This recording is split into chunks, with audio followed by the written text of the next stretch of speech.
What are you expecting from consumer brands in 2021? People are more afraid to communicate because they're worried about getting kind of brought down quicker. I think digital and social media, as sort of judge and jury, has presented brands with a lot more kind of concerns around what is acceptable. And I think, that's been seen, I guess, most, pertinent and visible through what happened in America on the back of the killing of George Floyd and Black Lives Matter movement. That kind of showed firsthand across the world what can happen and what is possible when consumers take control of an agenda that maybe brands have been slow to, and governments particularly have been ignorant of for too long. Do you have any kind of predictions for how design, culture, art might have changed or might be changing or might react or bounce back from the last 12 months? What general shifts can you see in those kind of spaces?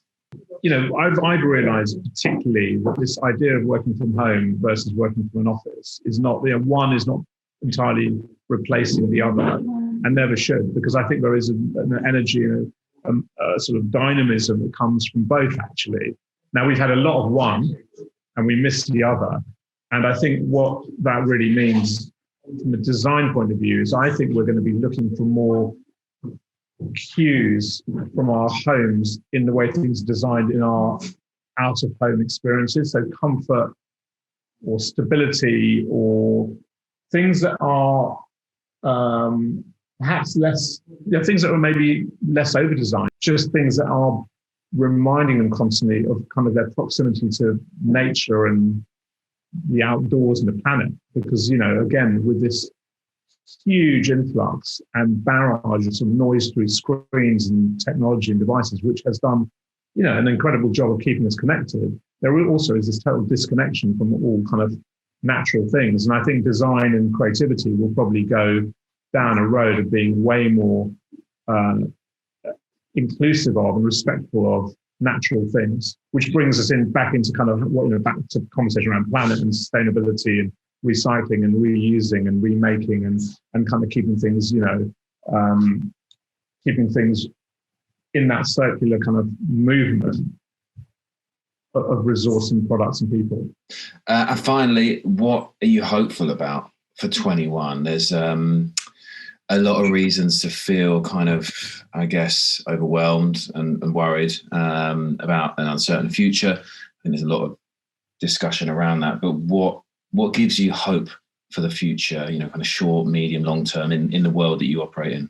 I think for me, the optimism around the future comes from two things that I guess have always completely fascinated me. One is science. So if you think about how quickly we have responded to the global pandemic, really, when we think about, rather than looking at all the things people are complaining about, but you look at the sort of solutions that come from science, including back to the speed at which a vaccination is now being rolled out around the world, you kind of go, man at his best in terms of science and technology and innovation can kind of solve anything.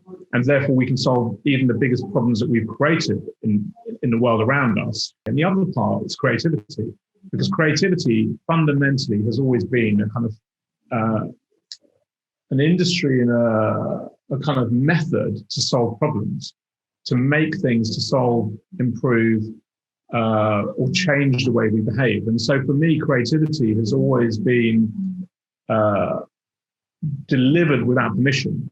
Someone doesn't say, be creative because we've got a problem.